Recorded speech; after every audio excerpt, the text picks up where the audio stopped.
Hi friends, ఈరోజు recipe రాగి పిండి ఉప్మా. చాలా సింపుల్గా ఈజీగా చేసేసుకోవచ్చు. చాలా ఇష్టంగా కూడా తింటారు వద్దని వాళ్ళు కూడా.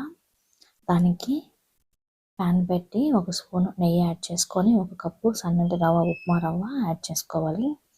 రవ్వ వేసుకొని నెయ్యిలో బాగా కలిసిపోయేంత వరకు, కొంచెం కలర్ వచ్చేంత వరకు బాగా వేయించేసేసుకోవాలి. స్టవ్ని మీడియంలోనే పెట్టుకొని ఇలా కాస్త వేగిన తర్వాత ఒక కప్పు రవ్వకి హాఫ్ కప్పు రాగి పిండిని యాడ్ చేసుకొని ఇది కూడా బాగా కలిసేంత వరకు బాగా మిక్స్ చేసేసుకోవాలి. ఇలా రాగి పిండి కూడా ఫ్రై చేసుకోవడం వల్ల ఉండలేమి లేకుండా టేస్ట్ కూడా బాగుంటుంది. ఇది బాగా వేయించి పక్కన పెట్టేసుకోవాలి. తర్వాత అదే ప్యాన్లోకి ఒక 2 స్పూన్లు ఆయిల్ వేసుకొని, ఆయిల్ అయినా నెయ్యి అయినా వేసుకొని, ఒక స్పూను పచ్చెనగపప్పు, 2 స్పూన్లు పల్లీలు, ఒక హాఫ్ స్పూన్ జీలకర్ర, హాఫ్ స్పూన్ ఆవాలు, ఒక పిడికెడు జీడిపప్పు వేసుకొని ఒక 10-15 నుంచి వేసుకొని బాగా వేయించేసేసుకోవాలి. ఇది కాస్త వేగిన తర్వాత ఒక 2 ఎండుమిర్చి తుంచి వేసుకోవాలి.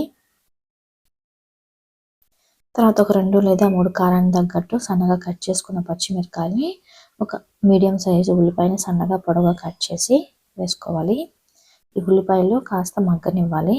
ఇది మగ్గేటప్పుడు ఒక చిటికెడు ఇంగువ యాడ్ చేసుకోండి, టేస్ట్ సూపర్గా ఉంటుంది. ఇంగు సాల్ట్, రుచికి సరిపడినంత సాల్ట్ని ఒక స్పూన్ యాడ్ చేసుకొని బాగా కలుపుతూ ఫ్రై చేసుకోవాలి. ఇది కాస్త మగ్గిన తర్వాత ఒక టమాటాని చిన్న చిన్న ముక్కలుగా కట్ చేసి వేసుకోవాలి. ఇది కూడా కాస్త మగ్గనివ్వాలన్నమాట. ఇది బాగా ఫ్రై అయినాక మనం ఒక కప్పు రవ్వకి 4 కప్పుల వాటర్ తీసుకొని కొద్దిగా వేడి చేసుకొని ఇందులో యాడ్ చేసుకోవాలి. కరివేపాకు కూడా వేసుకొని ఈ స్టేజ్లో సాల్ట్ని చెక్ చేసుకోవాలి. సాల్ట్ వేసుకుంటే సరిపోతుంది. ఇలా వాటర్ బాయిల్ అవుతున్నప్పుడు ఆల్రెడీ మనం వేయించి పెట్టుకున్న రవ్వ రాగి పిండి మిశ్రమాన్ని ఇందులో యాడ్ చేసేసుకోవాలి.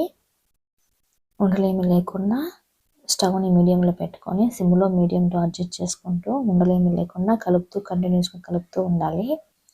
ఇలా బాగా దగ్గర అయిపోతుంది ఒక 5 మినిట్స్కి. ఇలా కాస్త అంతా దగ్గర అయిన తర్వాత స్టవ్ సిమ్లో పెట్టేసుకొని మూత పెట్టి ఒక 2 నిమిషాలు ఉండనివ్వాలి. ఇలా బాగా దగ్గర వస్తుంది.